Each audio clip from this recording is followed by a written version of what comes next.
అందరికీ నమస్కారం అండి. Welcome back to Gottipati facts. ఇప్పుడు నేను ఒక స్క్రీన్ షాట్ చూపిస్తున్నాను. ఒకసారి ఆ స్క్రీన్ షాట్ పూర్తిగా చూడండి. A few moments later. చూసారుగా, ప్రభుత్వ పాఠశాలలో ఆంధ్రప్రదేశ్లో చదివే పిల్లల పరిస్థితి ఇది అంట. అరే బాతు బచ్చాలారా, రే పేటీఎం కుక్కలారా, ఇది ఆంధ్రప్రదేశ్ న్యూస్ కాదురా, ఇది తెలంగాణలో జరిగిన న్యూస్. ఇదిగో ఇప్పుడు ఒక వీడియో పెడుతున్నా, ఆ వీడియో చూడు, క్లియర్గా అర్థమవుతుంది.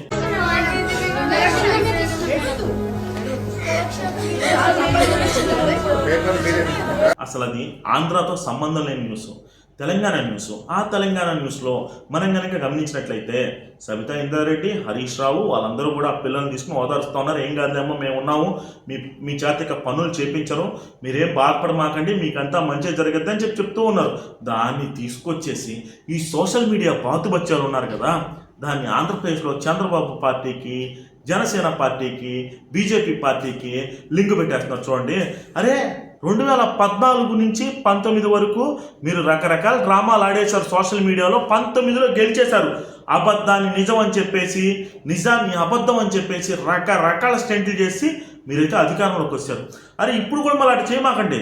మిమ్మల్ని నమ్మేవాళ్ళు కొంతమంది ఉన్నారు, ఉండబట్టే ఆ స్క్రీన్ షాట్లో చూడండి, అప్పటికే 1K వ్యూస్ ఎన్ని షేర్లో చేస్తున్నారు.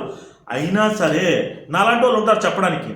కాబట్టి ఇక నుంచి అయినా సరే పూర్తిగా సబ్జెక్ట్ తెలుసుకుని, ఇది గొర్రెల్లాగా, పేటీఎం గొర్రెల్లాగా పైనుంచి ఏది పంపిస్తే షేర్లు కొట్టేసుకుని చేసుకోమాకండి. ఎందుకంటే మీ పరువే పోద్ది. నాలాంటి వాళ్ళు ఉంటారు రా మీ పరువులు తీయడానికి.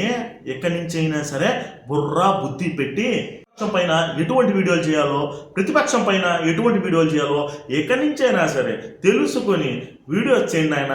ఎందుకంటారా, పద్దాకా మీ పేటీఎం గొర్రెలకి నేను చెప్పలేకపోతున్నా.